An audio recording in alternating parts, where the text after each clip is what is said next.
Dear children, Rutherford atomic model is inadequate to explain the atomic structure. So, to overcome these limitations in 1913, Niels Bohr gave his postulate based on quantum theory of radiations. He combined classical and quantum theory to form his postulates of atomic model. The postulates are nuclear concept, quantum condition, stationary orbit and frequency condition.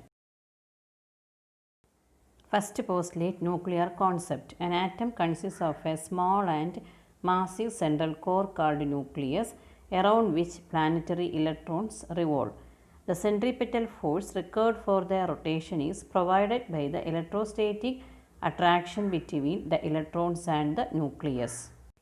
Number 2, quantum condition. The electrons are permitted to circulate only in those orbits in which the angular momentum of an electron is an integral multiple of h by 2 pi, that is L equal to mvr, that is equal to nh by 2 pi. Stationary orbits. While revolving in the permissible orbits, an electron does not radiate energy. These non-radiating orbits are called stationary orbits. Frequency condition. An atom can emit or absorb radiation in the form of discrete energy photons only when an electron jumps from a higher to a lower orbit or from a lower to a higher orbit respectively. If Ei and Ef are the energies associated with these permitted orbits, then energy of the photon h nu equal to Ei minus Ef, and we can calculate the frequency nu also, where Ei greater than Ef. This is Bohr's famous frequency condition. Bohr's second postulate is Bohr's condensation condition. What is Bohr's condensation condition? When the electrons are permitted to circulate only in those orbits in which the angular momentum of an electron is an integral multiple of h by 2 pi, where h is the Planck's constant and n is a positive integer. To explain this in detail, Bohr says that when an electron is revolving around a circular path of radius r having velocity v1, it has an angular momentum L1 equal to h by 2 pi. So, angular momentum is linear momentum into radius of the circular path. So, we can write m, that is mass of the electron, v1 velocity of the electron, v1 means it is in the first orbit, r1 radius of the first circular orbit. So, L1 equal to m v1 r1 equal to h by 2 pi. Similarly, when the electron is in the second circular orbit, angular momentum L2 equal to 2h by 2 pi, and that is m v2 r2 equal to 2h by 2 pi. Suppose when the electron is in the nth orbit, we can write angular momentum Ln equal to nh by 2 pi, that is m vn rn equal to nh by 2 pi. Bohr explained this condensation condition in the year 1913. Then after this Bohr's condensation condition explained in detail after 10 years by de Broglie using his hypothesis. So, what is de Broglie hypothesis? So, he says that when an object moves with a velocity v, it has a momentum p equal to h by lambda, and it is also associated with a wave due to its motion called matter wave. So, that matter wave has the wavelength lambda. So, we can write the momentum p equal to h by lambda, where lambda equal to h by p. This is de Broglie hypothesis. Using this hypothesis, de Broglie explained the Bohr's condensation condition L equal to nh by 2 pi or m vn rn equal to nh by 2 pi. For the explanation, he consider an example that when you fix a string in a rigid support, we get some possible standing waves like this. So these are the possible standing waves of the string. Likewise, when you fix this string in a circular manner, we get the possible waveform like this. These are the possible waveform in the circular ring when you fix the string at its two ends. That is, you make the string in a circular shape. So these are the possible wavelengths we get.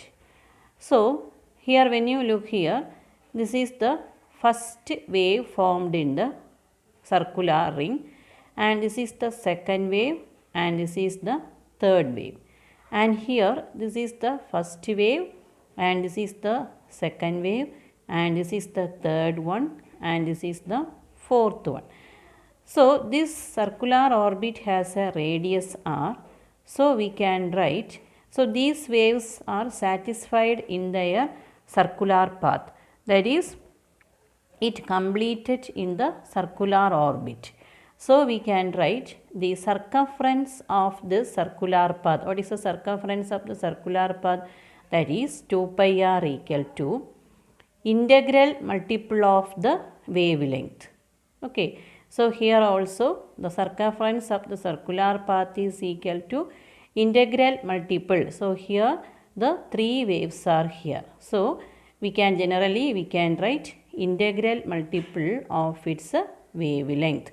That is, here three waves are here. That is 1, 2 and 3. So 2 pi r equal to, here it is 3 lambda, and here 2 pi r equal to, here it is 4 waves. So we can write 4 lambda. In this way, the de Broglie, that means here the waves associated with the circular ring is similar to that of the waves formed in the string fixed at two ends. So these two waves are same. That means they have some similarities. So de Broglie explained that when an electron is moved in a circular path, it has a wave, or it is associated with a wave called matter wave. So it has a momentum p also.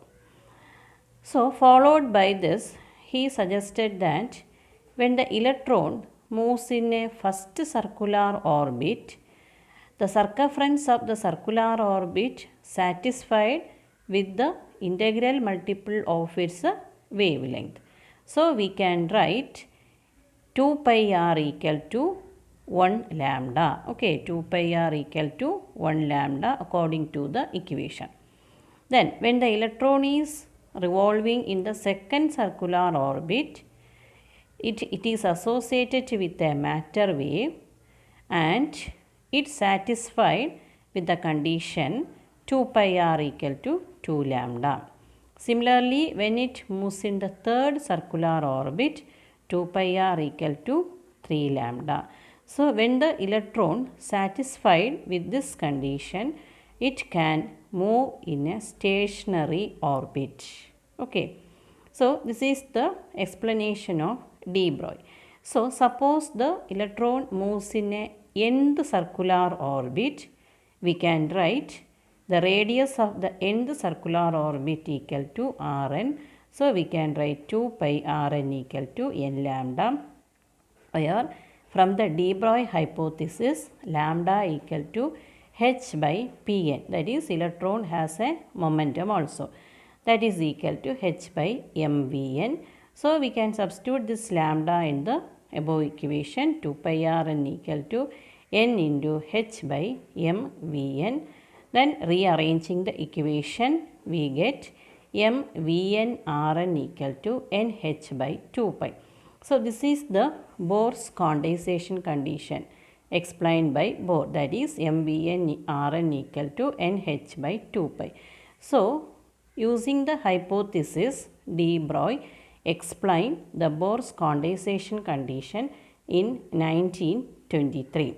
So he suggested that when the electrons are moving in the circular orbit, when the electrons are moving in the stationary circular orbit, it must satisfy the condition circumference of the circular orbit is equal to integral multiple of its wavelength. When the electron is moving in the first circular orbit, its wave has one wavelength. When the electron is moving in the second circular orbit, its wave has two wavelengths, that is here 1 and then 2. If the electron is moving in the third circular orbit, it is associated with a matter wave of wavelength 3.